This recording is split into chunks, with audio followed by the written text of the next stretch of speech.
Köpeklerin varlığı 15.000 yıla kadar gidildiğine inanılıyor. Dünyada 800 köpek ırkı bulunduğunu tahmin edilir. Dünya üzerinde toplamda 400 milyon köpek olduğu söyleniyor.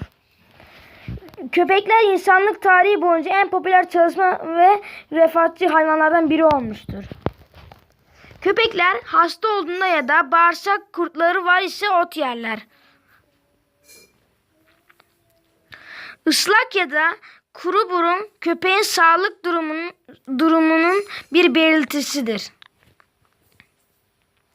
Köpeğe sarımsak ya da bira mayası gibi şeyler vermek pireleri uzak tutar. Köpeklerden uzak tutar. Köpekler bir takım besin maddelerini yeterince alamadıklarında kendilerinin ya da bir başka hayvanın dışkısını yerler. Köpekler yaralarını yalayarak iyileştirirler. Köpeğinizin tüyleri sağlıklı ve parlak olmasını istiyorsanız ona çiğ yumurta verin. Rusya'da bazı sokak köpekleri metro kullanarak kalabalık yerlere seyahat ederler.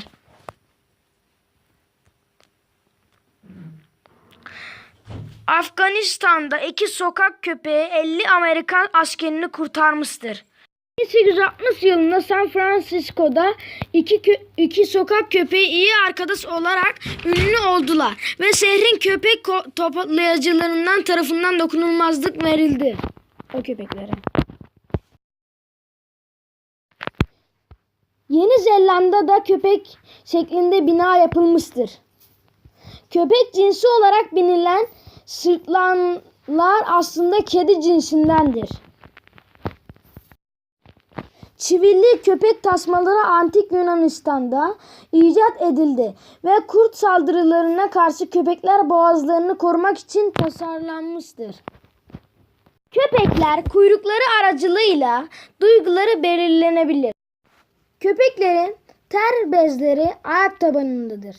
Bir köpeğin yüzünün şekli yasamak ne kadar süreceğini göstermektedir. Keskin ve yüzleri sivri kurtlar genellikle uzun yasar.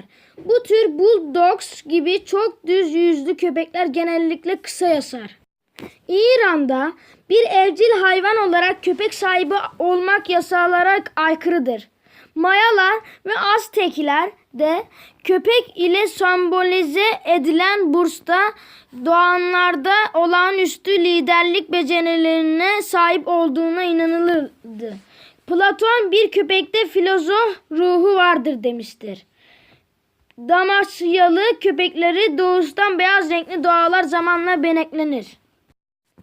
Antik Çin'de köpek eğitimleri yüksek idari kişilere yapılırdı. Ve son bilgimize gelelim. Köpeklerin ilk Avrupa görüntüleri İspanya'da 12.000 yıl öncesine tarihlenen mağara resimlerinde bulunur. Beni izlediğiniz için teşekkürler. Abone olup like atıp abone olduktan sonra yandaki zil işaretine tıklayıp kaydede tıklarsanız beni çok mutlu etmiş olursunuz. Güle güle.